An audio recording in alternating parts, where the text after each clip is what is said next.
안녕하세요. 서울에 살고 있는 30대 후반 여성입니다. 사연 라디오를 들어보면 세상 별 시모가 다 있잖아요. 예전에 저도 결혼까지 약속했던 남친이 있었는데 그 엄마도 엄청 별났거든요. 저는 예비 시모가 돈 봉투 내밀면서 자기 아들이랑 헤어지라는 거 정말 드라마에서만 있는 일인 줄 알았어요. 그런데 저도 비슷한 일을 겪었습니다. 제가 몸소 겪은 황당한 예비 시모 사연을 용기 내서 이 자리에서 꺼내보겠습니다. 저는 어렸을 때부터 조금 유복하게 자랐어요. 원래부터 외가나 친가나 양쪽 다 돈이 좀 있는 부유한 집이었습니다. 재벌까지는 아니었지만 덕분에 저도 풍족한 생활을 누린 것 같아요. 친정엄마는 서울에서 금은방을 하셨어요. 매장 규모가 꽤 커서 저는 가끔 그 금은방에 들러 일을 도왔습니다. 매장 직원들은 저를 작은 사장님이라고 불렀죠. 친정아빠는 해외랑 주로 거래하는 사업을 크게 하셨는데요. 나이 드시고 사업을 큰아빠 둘째 아들인 저의 둘째 사촌 오빠한테 물려줬습니다. 저희 집은 저 혼자고 큰아빠네는 아들만 3명이었거든요. 그렇게 저희 가족은 서울에서 살다가 부모님이 은퇴하고 난 뒤에는 저 혼자 서울에 살았어요. 부모님은 혼자 판 게 싫다며 서울 집이랑 금은방 두고 지방으로 내려갔습니다. 나 혼자 서울에 있는 거 싫어. 그냥 집이랑 금은방이랑 다 정리하고 나도 엄마 아빠 따라서 내려가면 안 돼? 어머머, 너는 도시가 체질이야 이거사. 괜히 엄마 아빠 따라 지방에 내려왔다가 갑자기 다시 서울 가고 싶으면 어쩔 거야? 그리고 네가 무슨 혼자야. 큰아빠네도 서울에 있고 친척들 다 서울에 있잖아. 우리 서울 집은 그냥 둘 거야. 아빠랑 엄마도 명절 되면 왔다 갔다 할 거니까. 뭐? 그럼 금은방 일은 누가 봐? 걱정 마. 너한테 다 보라고 안 할 테니까. 너는 얼른 신랑감이나 데리고 와라. 아니면 엄마가 선자리 알아볼 거야. 공기 꽉 찼는데 언제까지 엄마 아빠랑 있을래? 난 결혼하기 싫어. 그냥 지금처럼 이렇게 엄마 아빠랑 살면 안 돼? 딸아, 부탁인데 제발 그런 징그러운 소리 하지 마라. 치, 엄마도 좋으면서. 말로는 싫다 하면서 제가 막상 지방에 내려가면 부모님은 되게 반가워했습니다. 그런 부모님을 보러 저는 조금 자주 지방에 내려갔습니다. 서울 살 때는 동네에서 저희 집이 현금이 많은 집이라 소문나 있었습니다. 아무래도 갑자기 지방으로 이사 왔으니 그곳에서는 저희 집이 잘 사는지 아님 못 사는지 그런 걸 아는 사람이 주변에 없었어요. 그래서 저희 가족도 딱히 잘 사는 집이라 겉으로 티를 내지도 않았습니다. 그리고 사실 저는 그때 당시만 해도 재벌가 사람들과 돈 많은 집을 하도 많이 봐서 저희 집이 평범한 수준이라 생각했습니다. 그런데 지방에서 사귄 남친을 보고 저희 집이 잘 사는 편이라는 걸 깨달았죠. 부모님 따라갔던 지방에서 남자친구를 사귀게 된 저는 그때 서울보다 지방에 있는 시간이 더 많아졌습니다. 남자친구를 만나기 전에는요. 지방 집에 내려오면 부모님은 골프장이나 등산을 자주 가셔서 혼자 보내는 시간이 많았어요. 제가 서울에서는 전시회나 공연을 많이 보러 다녔는데 지방에서는 딱히 갈 곳이 없어서 근처 도서관을 자주 갔어요. 그때 남친을 도서관에서 처음 만났습니다. 전문직에서 종사하던 제 남자친구는 20대 후반의 한의사가 되고 싶어서 한의대를 다시 입학한 사람이었어요. 들어보니 남친 집은 그리 잘 사는 집이 아니라서 남친이 전문직으로 벌었던 돈으로 한의사라는 새로운 꿈을 꾸고 있었습니다. 그때 저에겐 그 사람의 모든 것이 충격이었습니다. 부모님이나 누구의 도움 없이 혼자 대학 공부를 끝내고 전문직에 종사한 것도 대단했지만요. 거기서 만족하지 않고 그렇게 본인이 번 돈과 또 시간을 투자해서 다시 대학에 입학하고 한의사를 준비하고 있다는 게 제게는 너무나 센세이션한 일이었죠. 그런 남자친구를 저는 옆에서 많이 챙겼습니다. 저와 비슷한 나이대이지만 저와는 전혀 다른 인생을 살고 있는 남친에게 엄청 끌렸거든요. 남자친구는 돈을 아낀다고 굶을 때도 많았고 시간이 아깝다며 굶을 때도 있었어요. 하지만 저는 그걸 절대 두고 볼 수 없어서 도시락도 많이 싸줬고 밥도 많이 사줬어요. 자기, 내가 밥은 꼭 챙겨 먹어야 한다고 그랬지? 벌써 시간이 이렇게 된 줄 몰랐네. 진짜 자기 몸 그렇게 혹사시키지 마. 세상에서 제일 비싼 게 건강한 몸이야. 건강 다 잃고 한의사 되면 환자들은 누가 봐? 알겠어. 미안해. 앞으로는 밥 잘 챙겨 먹을게. 근데 내가 굶으면 너가 찾아와 주니까 얼굴도 보고 좋잖아. 그렇긴 해. 있잖아, 영서야. 응? 나 한의사 되면 우리 바로 결혼하자. 뭐? 에이, 오빠. 갑자기 밥 먹다가 무슨. 한의사 되면 바로 프로포즈 할 거야. 그러니까 어디 도망가면 안 돼. 알았지? 내가 지금은 비록 좀 남루하고 가진 것 없어도 꼭 너 사모님 소리 듣게 할 거야. 그게 지금 내 원동력이기도 해. 오빠, 나 사모님 소리는 안 들어도 돼. 그냥 난 오빠만 있으면 돼. 솔직히 너 작년에 처음 만났을 때 나 많이 지친 상태였거든? 멘탈이 무너져서 막바지에 포기할까 싶었어. 근데 너 만나고부터 더 공부가 잘 되더라. 나 너 덕분에 여기까지 온 거야. 우리 엄마도 나 몰라라 하는데 너는 매번 나한테 밥은 먹었냐, 잠은 잤냐. 그렇게 물어봐줘서 얼마나 고마웠는지 몰라. 네 그 따뜻한 마음 아니었으면 아마 나 벌써 무너졌을 거야. 왜 나 눈물이 나지? 오빠, 괜히 나까지 눈물 나게 왜 울어. 내가 어디를 도망가. 나 갈 곳 없어. 남친은 이미 저와의 결혼을 생각하고 있었어요. 하고 싶은 일에 있어서 진취적인 남자친구는 남들이 보기에 정말 단단한 사람이었는데요. 제가 보기엔 멘탈이 너무 약해서 응원이 많이 필요한 사람이었어요. 남친의 엄마는 금전적인 도움이나 따뜻한 말 한마디 해주지 않는 분이었죠. 그래서 남자친구는 한의사 준비하면서 제게 더 많이 의지했었습니다. 그러던 어느 날 예비 시모가 아들 챙겨줘서 고맙다고 감사 인사를 하고 싶다며 제게 전화로 만나자 하더군요. 그땐 남친을 통해 미리 들었던 게 아니라 당황스러웠지만 부르시니 급하게 인사하러 나갔어요. 아이고, 말로만 듣던 영서 씨네. 이렇게 직접 만나니까 너무 좋다. 내가 아들이랑 같은 지역에 살아도 거리가 떨어져서 살다 보니 많이 신경을 못 썼어요. 그런데 영서 씨가 있어서 얼마나 든든했는지 몰라. 아, 네. 저도 어머님 이렇게 뵙게 돼서 좋아요. 그런데 어머님, 제 번호는 어떻게 하셨어요? 오빠는 전혀 모르고 있더라고요. 어머, 내 정신 좀 봐. 미안해요. 내가 너무 궁금해서 아들 휴대폰에서 영서 씨 번호 슬쩍 했어요. 우리 아들한테는 비밀로 해줄 거죠?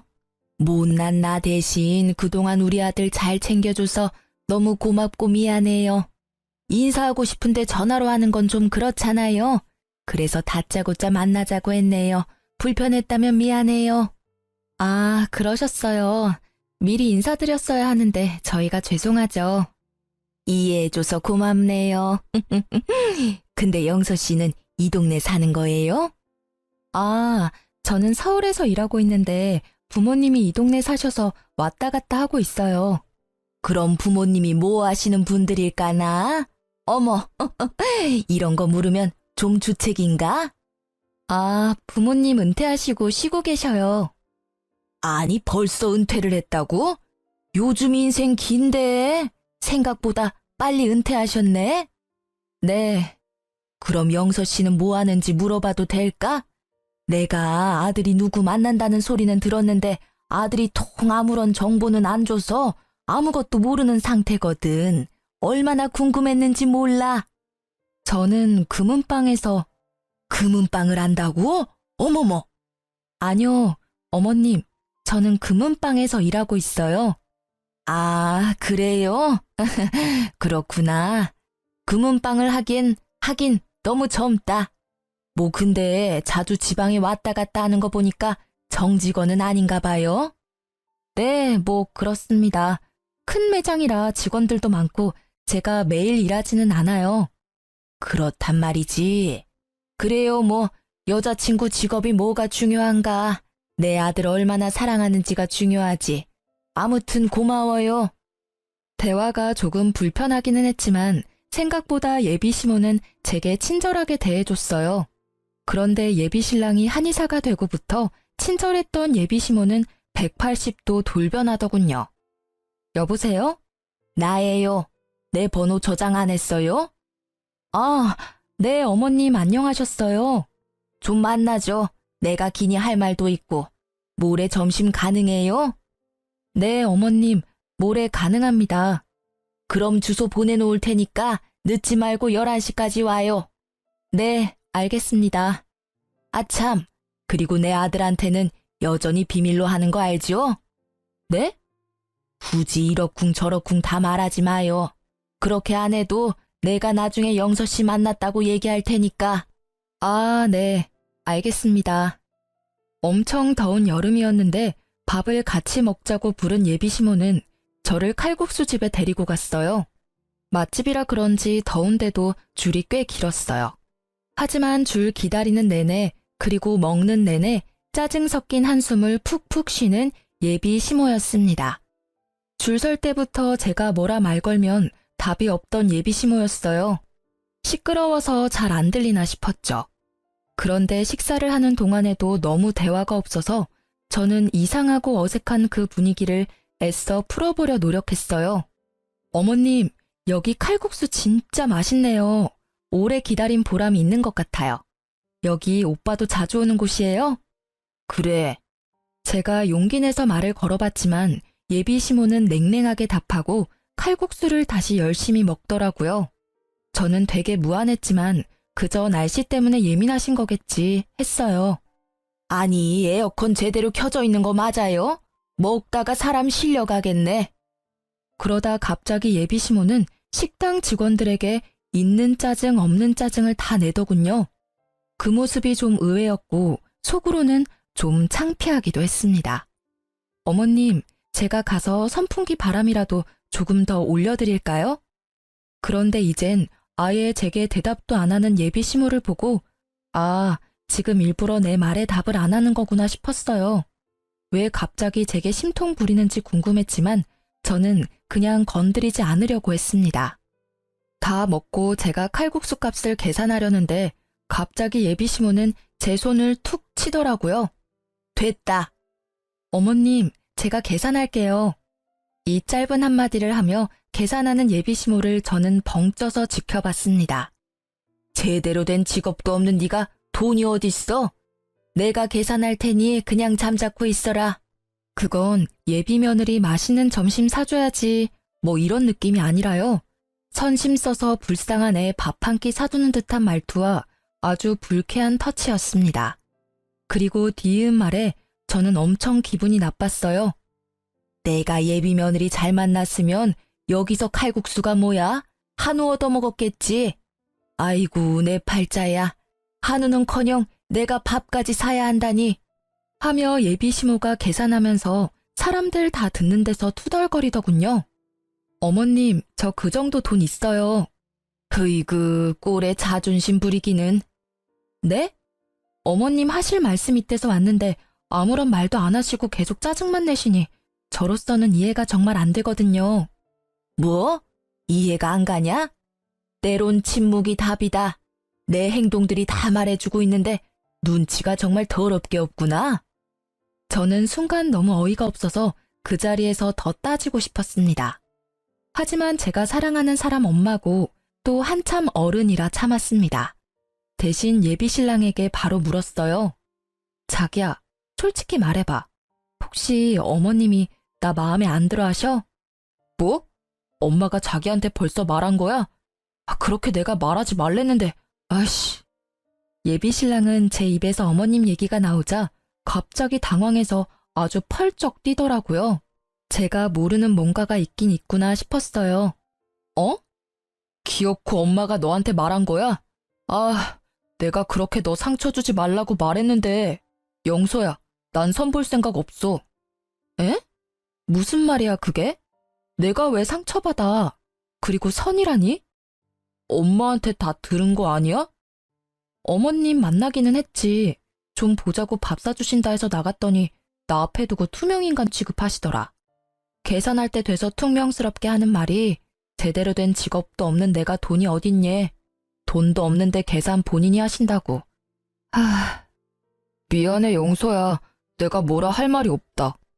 한 가지 찝찝하고 이상한 건 말이야. 사실 나 예전에도 어머님이 한번 만나자 했어. 근데 그때는 분명 내가 마음에 들은 눈치셨어. 근데 이젠 날 마음에 안 들어하는 느낌이 들더라. 갑자기 날 미워하는 것 같아서 당황스러워. 게다가 왜 내가 돈이 없다는 식으로 말씀하셨는지 그것도 이해가 안 가.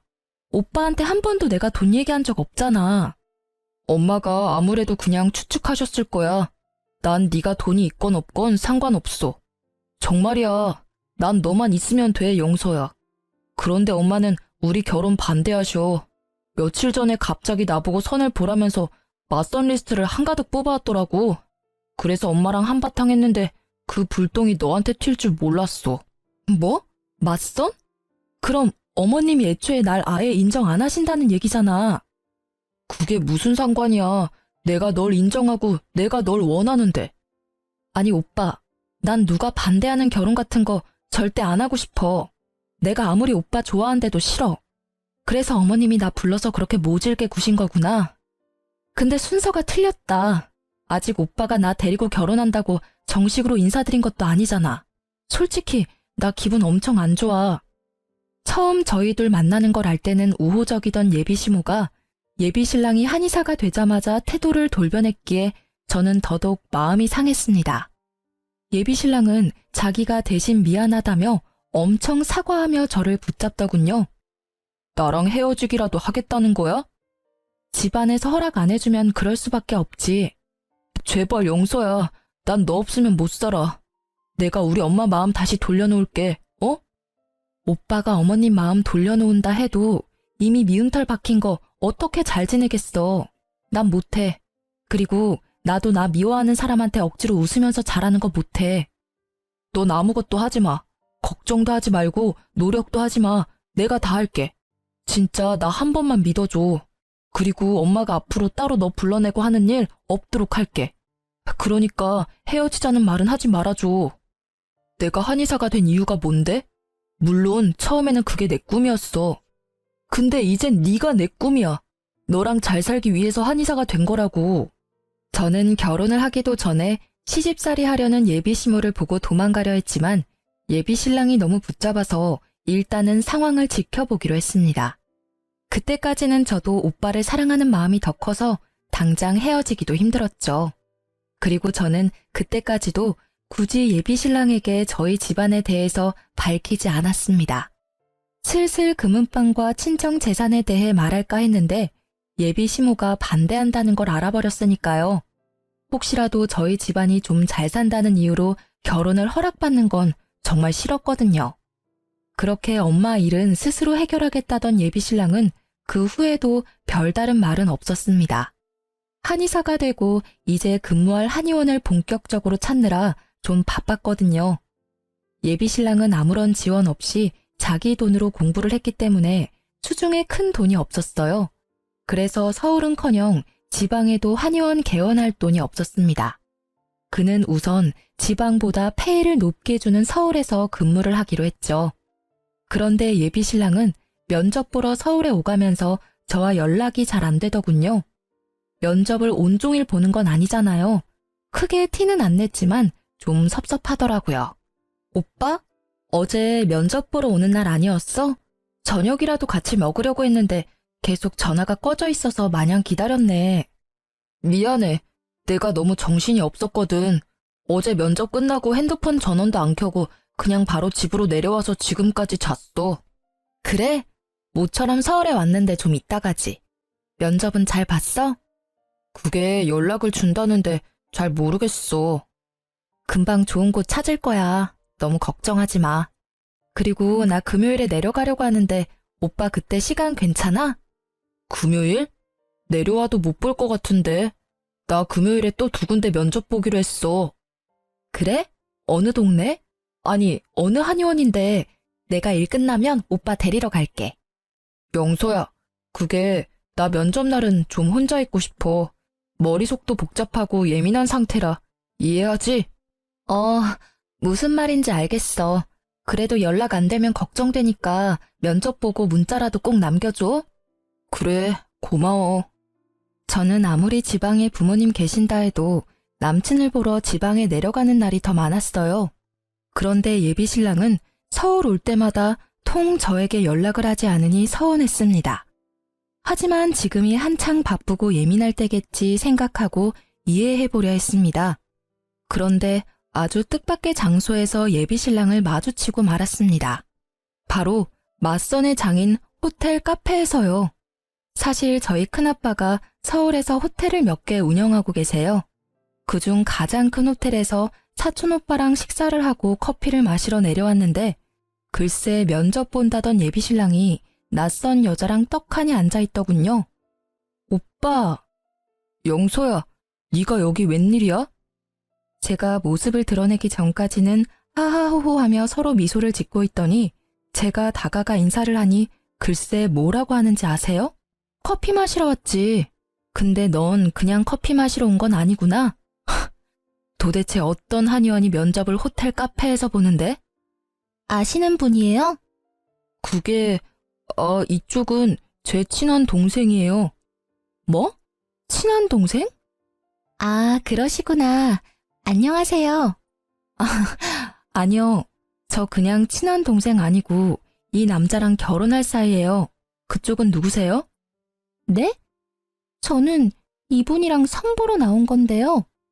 그러니까 나한텐 그동안 면접 본다고 속여놓고 서울 와서 맞선 보고 있었나 봐. 오빠, 이 상황 처음 아니지? 영소야, 내 말 좀 먼저 들어봐, 응? 아니 저기요. 여자친구가 있으면서 선보러 나오셨어요? 기가 막혀서 진짜. 집안 뭐 볼 거 없어도 직업은 한의사의 성격 진국이라 해서 믿고 나왔는데 이게 도대체 무슨 경우죠? 저 먼저 가보겠습니다. 저 그게 아니라요. 잠깐만 기다려보세요. 아이씨, 가버렸네. 오빠, 지금 내 앞에서 그게 할 말이야? 뭐 붙잡아서 내가 오해라도 풀어줘? 맞선을 봐도 좀 동년배랑 보던가. 그런 것도 아니고 진짜 자존심 상해. 자기가 엄마를 설득하고 해결하겠다던 예비 신랑은 저 몰래 맞선을 보고 있었던 거죠. 정말 있는 정 없는 정 다 떨어지더라고요. 이 한심한 인간을 제 짝이라고 생각해 만나온 시간들이 너무 아깝게 느껴졌습니다. 게다가 맞선 본 여자는 저와 예비 신랑보다 적어도 5살 이상, 아니 그것보다 훨씬 더 나이 들어 보였습니다. 그래서 더 자존심 상하고 어이가 없었어요. 예쁘고 나이 어린 좋은 신부감들은 말이야 다 이미 짝이 있고 나 같은 놈 만나줄 리가 없어. 개천에서 용났다 해도 여전히 우리 집은 그저 그런 집안이니까.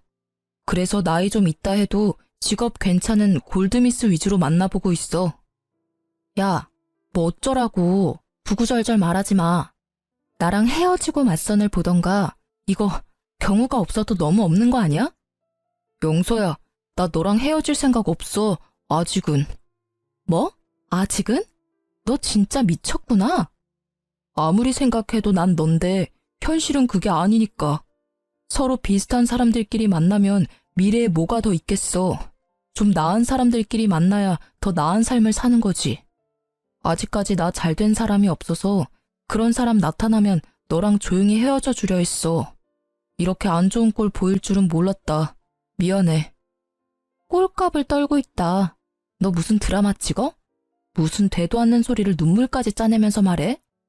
그냥 내 뒤통수 칠 기회만 노리고 있었던 거네. 나 바로 버리기엔 너랑 결혼할 마땅한 여자가 안 나타나서 불안했나 봐. 그런 거 아니야. 너무 몰아붙이지 마. 난 여전히 너 사랑하고 있어. 게다가 엄마가 애써서 잡은 약속들 그냥 무시하기엔 내가 너무 효자라서. 가짜는 그놈의 말을 더 이상 듣기 싫어서 그놈 정강이를 시원하게 걷어찼어요. 아프잖아. 아프라고 한 거야. 그럼 뭐 내가 울면서 너 붙잡기라도 할 줄 알았냐? 영서야, 제발. 사람 일 어떻게 될지 모르잖아. 영서야, 너 뭐하냐? 저 사람은 누군데 싸우고 있어? 아, 오빠. 예비 신랑과 실랑이를 하고 있는데 뒤늦게 내려온 사촌 오빠가 말을 걸자 예비 신랑의 눈이 희번뜩해지더군요. 뭐? 오빠? 야, 김영서, 너야말로 저 사람 누구야? 그래, 나 같은 놈 만나겠다고 굳이 서울에서 지방 왔다 갔다 하는 거 애초에 이상했어. 너도 실은 결혼할 사람은 따로 찾고 있었지? 난 그것도 모르고 죄책감 엄청 느꼈다고. 뭐라는 거야? 뭐 눈에는 뭐만 보인다고. 정신 차려. 내가 너 같은 놈인 줄 알아? 내가 진짜 너 여기서 당장 머리털이라도 다 뽑고 싶은데 우리 오빠 때문에 참는다. 우리 오빠? 저기요, 얘랑 얼마나 됐어요? 얘 나랑 결혼할 사이거든요? 저기요, 뭔 상황인지는 모르겠지만 남의 호텔에서 소란 피우지 마세요. 당신이 뭐 이 호텔 주인이라도 돼요? 주인은 아니지만 뭐 곧 주인 될 사람이죠. 영소야, 이 사람 뭔데 너한테 소리를 질러대? 저런 찌질한 사람과 결혼할 사이라니. 아니지? 우리 아빠 알면 너 난리 난다. 오빠도 저런 인간한테는 우리 호텔 식장 못 내줘. 스토커 뭐 그런 거냐? 내가 경찰에 신고해줘? 아니야 오빠, 냅둬. 저러다 말 거야. 나 먼저 갈게 오빠. 나 계속 있으면 더 시끄러워지겠다. 그러니까 둘이 무슨 사이냐고. 얘가 내 사촌 동생인데 뭐 문제 있어요? 사촌이라고요? 그럼 이 호텔은? 우리 큰아빠 호텔이야 여기. 쪽팔리게 하필 왜 여기서 맞선을. 됐다. 다 끝났는데 뭘 더 얘기해. 제발 두 번 다신 보지 말자. 예비 신랑은 그렇게 얼이 빠진 상태로 호텔 경비원들에게 끌려나갔습니다. 진짜 신고하지 마. 오빠.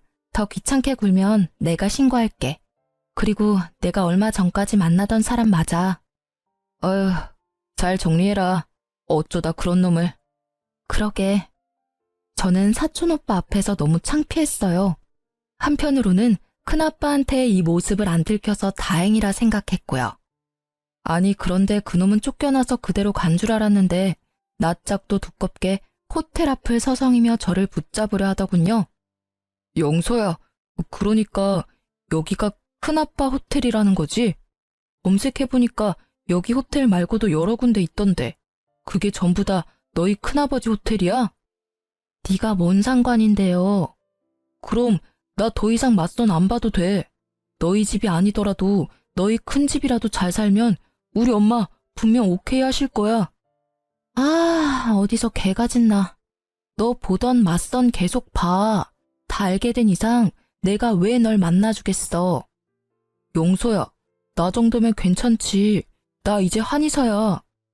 그래, 한의사면 얼른 일할 한의원이나 구해. 너 지금 백수나 다름없거든? 우리 아빠가 예비사위 한의사 됐다고 한의원 개원해주려고 마음먹으신 분이야. 너 주제에 나 만나는 거 하늘에 감사했어야지. 근데 뒤에서 뒤통수나 치고. 큰아빠 잘 사신다니까 다시 잘해보자고? 아니 들켰으면 미안해하기라도 하던가. 이게 무슨 뻔뻔함이야? 아버님이 무슨 돈이 있어서? 혹시 아버님도 부자셔? 내 생각보다 너네 집 잘 사는 거야? 그렇게 저는 제 바짓가랑이를 붙잡으며 진실을 얘기해달라는 예비신랑의 나머지 정강이도 있는 힘껏 차줬습니다. 똑같은 곳 맞았다며 땅을 대굴대굴 구는 그 모습에 어이가 없어 웃음이 터지더군요. 아무것도 없을 때 곁에 있어준 연인을 배신한 배은망덕하고 한심한 그놈, 지금 생각해도 소름 끼치고 화가 나네요. 그러고 충격받은 지 며칠 지나지도 않았는데 때마침 예비시모에게 연락이 오더군요. 본인 서울에 왔는데 얼굴 좀 보자고요. 몰래 맞선 보다가 들켜서 헤어졌단 걸 예비신랑에게 듣지도 못한 모양이었어요. 여전히 기분 나쁘게 제게 다짜고짜 준비하고 나오라는 예비시모였습니다. 저는 이제 결혼이고 뭐고 다 엎어진 마당에 그 아줌마가 뭐라고 하는지나 들어보려 했어요. 굳이 들어볼 필요도 없었지만 그때는 그게 제 마지막 자존심이었거든요. 서울에 카페가 수십, 아니 수백 개일 텐데 굳이 너는 비싼 호텔 카페에서 만나자 하니? 진짜 하나부터 열까지가 마음에 안 들어. 돈 아깝게. 에이그, 커피는 네가 사라. 저는 호텔 커피밖에 안 마셔서요. 어머, 네가 호텔 커피밖에 안 마신다고? 한 잔에 15,000원이나 하는데? 어이구, 잘도 그러겠다. 지나가던 개가 웃겠다. 저 왜 보자고 하셨는데요? 내가 보자 했으면 예상했을 거 아니야? 모르겠는데요. 너 저번에 내가 만났을 때 눈치 못 챘냐? 내가 너 싫어하는 거 말이다. 저는 오빠랑 결혼하고 싶은데 제 어떤 점이 싫으신 거예요? 저 어머님이 반대하는 이유가 궁금해요. 이유가 궁금해? 그걸 꼭 다 말해줘야 알아먹니? 너도 참 진짜 눈치가 더럽게도 없구나. 그럼 툭 까놓고 말해보마. 내 아들 한의사야. 이제 급이 높아진 내 아들 서울의 이런 비싼 호텔에서 비싼 호텔에서 결혼해야 하는데 너 그럴 돈 있니? 그 정도 수준이 되겠냐 이 말이야. 아, 오빠 아직 한의원 면접 보러 다니는 거 아니었어요? 오빠도 가진 돈 없을 텐데요. 모르는 소리. 내 아들은 미래에 쥔 돈이 많지. 애초에 저는 큰아빠가 호텔 운영해서 예식장은 돈 안 내고 결혼 선물로 받기로 했었습니다. 그래서 그딴 건 다 상관없었는데 굳이 예비 시모에게 티를 내지 않았어요. 하도 어이가 없어서 터져나오려는 웃음을 겨우 참으며 말했죠. 저는 반반 부담은 가능해요. 반반? 어디 반반 타령이야. 어림도 없다. 비싼 한의사 남편 맞이하려면 호텔 예식장이며 뷔페며 결혼 비용은 네가 전부 다 부담해야지. 결국 진짜 돈 때문에 저는 그 집에서 부정당하고 있었던 거예요. 저는 예비 시모의 못된 심보를 더 이상 참아주기 싫었습니다. 왜 제가 그렇게 해야 해요? 아니, 둘이 사랑한다는데 왜 상관없는 사람이 중간에 껴서 조건을 거세요? 아니, 이게 어디 언성을 높여? 얼굴 반반한 거 말고는 볼 거 하나 없는 미련 곰탱이야. 누굴 탓하겠니? 뭘 믿고 내 아들한테 잘해줬냐? 내 아들이 왜 널 책임져야 해? 이 멍청하고 바보 같은 게 돌려 말해도 알아듣질 못하고. 난 얘기 다 끝났다. 너 결혼식 비용이랑 혼수 네가 다 부담 못하지? 그럴 돈 쥐뿔도 없지? 내 아들이랑 당장 헤어져. 내 아들 매주 금요일마다 서울 와서 선보는 거 너 몰랐지? 내 아들은 이미 너한테 마음 떠난 것 같다. 그러니 미련 갖지 마. 아, 그래서 쥐뿔도 없는 아들을 돈 많은 늙은 여자들이랑 맞선 보게 하셨어요? 너 어떻게 알았냐? 이미 알고 있던 거야? 너도 참 독하다. 알면서도 못 헤어지겠다는 거야? 행여라도 구질구질하게 매달리지 마라. 내 아들 앞길 막지 마. 큰 소리 치던 예비 시모는 곧 얄밉게 비웃으며 제게 돈봉투 비슷한 걸 내밀더라고요. 이게 뭐죠? 봉투 내미니까 눈 커지는 거 봐라. 에휴, 이래서 급이 맞아야 해. 너 어디 가서 그런 티 내지 말아라. 정말 없어 보여. 백화점 상품권이다. 네? 백화점 상품권은 왜요? 3장이야. 그거 받고 내 아들 다시는 만나지 마라. 여러분, 아니 돈 몇백도 아니고 하다못해 현금 몇십도 아니고 백화점 상품권 고작 30만 원 주면서 헤어지라는 상황이 너무 웃기지 않나요? 저는 그만 웃음을 못 참고 빵 터져버렸습니다. 진지한 예비 시모의 표정이 너무 우스웠거든요. 뭘 그렇게 웃냐? 아니, 세상에 헤어지라면서 상품권 내미는 건 뭐예요? 저 이런 황당하게 웃긴 경우 처음 봐요. 저는 일부러 크게 비웃었고 제 목소리에 호텔 카페에 있던 사람들의 웃음도 하나 둘 터졌습니다. 그러자 얼굴이 벌겋게 타오른 예비 시모는 제게 남은 커피를 뿌리려고 하더군요. 이게 정말 경우도 모르고 못 베어먹은 티내냐?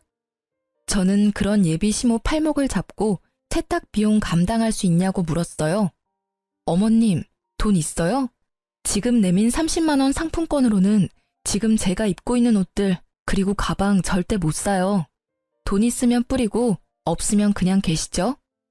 참나, 그까짓 것 얼마나 한다고? 내가 세탁비 줄게. 어허, 건방지게 굴어놓고 이 정도도 예상 못했어? 예비 시모는 통쾌하다는 듯 웃으며 제게 커피를 그냥 뿌려버리더군요. 네, 좋아요. 이렇게 나오신다 이거죠? 저는 오케이 하며 곧바로 경찰에 신고했습니다. 신고하면 내가 무서워할 줄 알고? 어머, 괜찮으세요? 사장님께 전화드릴까요? 멀리서 잠자코 지켜보던 호텔 직원은 고맙게도 달려와 제게 괜찮냐며 얼굴에 튄 커피 먼저 닦아줬어요. 평소에 제가 잘 아는 직원이었죠. 아니요, 절대 전화하지 말아주세요. 미안해요. 이거 치우려면 고생이겠어요. 이 아줌마한테 꼭 변상하라 하세요. 네, 알겠습니다. 위에서 쉬고 계시면 갈아입을 옷 가져다 드릴게요. 직원들이 여럿 제게 몰리자 예비 시모는 어리둥절해 하더군요. 아니 저기요. 사장이랑 얘랑 도대체 뭔 사이인데 전화를 해줘요? 옷은 또 왜 준비해주고? 다 호텔 서비스예요? 네? 이분이 사장님 조카분이시니까요. 뭐라고요? 얘가 여기 호텔 조카라고요? 왜요? 이제 어머님 며느리감으로 탐나요? 그럴 리가 없지. 아가씨, 그 말이 진짜예요? 저 오빠 사무실에 올라가 있을게요. 이 아줌마 더 소란 피우면 큰아빠 말고 그냥 오빠한테만 말해주시겠어요? 큰아빠가 알면 저 엄청 혼나요. 제가 경찰에는 신고해뒀어요. 네, 알겠습니다. 일부러 큰아빠라는 말을 강조하고 저는 예비 시모에게 얄밉게 눈인사를 했어요. 잠시만 영서야. 아니, 영서씨 기다려봐요. 우리 얘기 다 안 끝났잖아. 그렇게 저는 예비 시모를 한 방 먹이고 가방이며 옷이며 다 커피 얼룩이 져서 300만 원 넘는 세탁 비용을 그 아줌마에게 고스란히 청구했어요. 예비 시모는 청구한 비용을 보자마자 어디 늙은 사람한테 사기를 치려 하냐며 전화로 엄청 따지더라고요. 아니, 30만 원도 아니고 300만 원? 장난해? 네가 입은 게 뭐 얼마나 비싸길래 돈 가지고 말도 안 되는 장난을 쳐. 뭐 호텔도 네 큰아빠가 사장이지. 너희 아빠가 사장이야? 어디 되도 않는 장난질이야? 제가 그날 입었던 옷, 가방, 구두 다 새로 사려면 300만 원 그 이상인데요. 아줌마 돈 없는 거 아니까 인심 써서 특수 세탁 비용만 청구했어요. 거기엔 제가 느낀 모욕감이나 뭐 기분 나빴던 그런 건 하나도 포함 안 시킨 금액인데 그것까지 포함시켜줘요? 참나, 웃기는 소리 하지 마라. 난 절대 그 돈 못 줘. 준다 해도 30만 원이 딱 내 마지노선이야. 알아서 해라. 그리고 참고로 30만 원은 그때 그 상품권으로 줄 테니까 알고 있어라. 저한테 커피 들이부으려고 할 때 분명히 제가 말해드렸잖아요. 그때 참으셨어야죠. 잘못은 아줌마가 해놓고 왜 이렇게 뻔뻔하시죠? 그리고 그때 15,000원 커피값도 계산 안 했던데요. 제 커피값 빼고요. 300만 원 플러스 당신이 나한테 부은 커피값 15,000원까지 더해서 이번 주까지 입금하세요. 아님 합의는 없어요. 콧방귀 끼던 예비 시모는 경찰 조사 받으면서 뒤늦게 제가 입은 옷이며 가방이며 다 명품인 걸 알고 놀랐다 하네요. 큰 로고가 새겨진 제품들이 아니라 명품인 걸 몰랐던 거예요. 예비 시모는 다시 꼬리를 내리고 돈 없다며 제게 싹싹 빌더군요. 영서씨, 내가 몰랐어. 그 정도로 비싼 물건들인지 몰랐다고. 알았으면 내가 그런 짓을 했겠어? 예정을 생각해서라도 한 번만 봐줘. 늙은 내가 명품에 대해 뭘 알겠어. 들어보니까 명품이 아니면 그랬어도 됐다는 말씀이시네요? 그게 아니라. 됐어요. 아줌마 돈 없으면 한의사 아들한테 청구하면 되죠.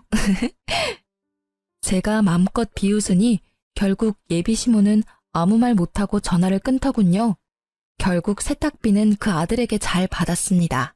그렇게 저는 그 집과 연이 끝난 줄 알았어요. 그런데 예비 시모였던 그 여자는 그 일이 있었는데도 불구하고 자기 아들 제발 한 번만 용서하고 만나달라며 제게 매일같이 연락이 왔어요. 영서씨, 바깥 사돈분이 우리 아들 한의원 열어준다 하셨다며? 아니 그걸 왜 이제야 말해? 그동안 내가 섭섭하게 해서 미안해. 응? 우리 얼른 날 잡고 상견례부터 하자. 결혼하면 내가 정말 잘해줄게. 집안일 살림 다 해주고 반찬도 다 해다 바칠 테니까 우리 아들 좀 다시 만나봐. 맞선 본 건 내 아들 의지도 아니었잖아. 다 뭣도 모르는 무식한 엄마가 시켜서 한 거였어. 내 아들은 아무 잘못 없으니까 제발 눈 딱 감고 한 번만 내 아들 받아주면 안 될까? 아줌마, 내가 왜 아줌마 아들을 다시 만나요? 이미 다 끝났는데 이렇게 연락하지 마세요. 참 염치도 없고 창피함이라는 걸 모르는 집안이지 않습니까? 저는 개무시했습니다. 제가 연락을 더 이상 받질 않자 예비 시모였던 그 여자는 저희 엄마 금은방까지 찾아와서 절 찾았다고 합니다. 다른 직원분에게 들은 이야기대로 말씀드리자면요. 어서 오세요. 여기 김영서 씨 일하는 곳 맞죠? 네. 아니 그런데 누구신데 그러세요? 영서요, 김영서. 내가 아는 사람이라 좀 만나러 왔는데 오늘 출근 안 했어요? 영서라면 사장님 딸이요? 작은 사장님은 매일 안 오시고 가끔씩 오세요. 그런데 누구신데 작은 사장님 찾으세요? 뭐라고요? 사장님 딸이라고요? 네, 오셨다고 작은 사장님께 말씀드릴게요. 그러니까 영서 씨 엄마가 이 큰 금은방 사장이고 영서 씨는 작은 사장이라는 거죠? 아이고, 내 팔자야. 내가 내 복을 차버렸네. 이게 무슨 일이야? 정말 김영서 씨가 여기 작은 사장이라는 거죠? 결국 제가 그 금은방 사장 딸이며 작은 사장이라는 걸 알게 된 그 아줌마는 2번 개거품 물었다 합니다. 금은방 앞을 계속 맴돌며 가슴을 치며 후회했다는 얘기를 듣고 10년 묵은 채증이 내려가는 듯 아주 속이 시원하더군요. 그 아줌마와 마찬가지로 미련 뚝뚝 흘리며 제게 문자랑 전화를 해대던 찌질한 놈은 말이죠. 본인이 엄마 말만 듣다가 저 놓쳤다고 아예 자기 엄마랑도 인연 끊고 살고 있다네요. 한의원에서 버는 돈도 집에는 안 주고 혼자 쓰며 사는 듯 했습니다. 어떻게 알았냐고요? 그 아줌마가 허구한 날 자기 아들 마음 좀 돌려달라고 자기 굶어 죽는다며 제게 문자를 해대서요. 더 이상 연락하면 경찰에 신고한다니까 그건 겁이 났는지 그 뒤론 연락이 안 오더라고요. 여기까지 제 파란만장한 사연이었습니다. 저는 현재 아직까지 싱글입니다. 더 나이 들기 전에 결혼하려고 요즘 열심히 선을 보는 중입니다. 사랑 하나로 결혼 가능할 줄 알았던 바보 같은 젊은 처자는 이제 사라졌어요. 오히려 부모님도 선짜리 알아보는 거 재밌다고 좋아하세요. 저는 부모님 소개로 만난 적당한 수준의 집안이랑 결혼하려 합니다.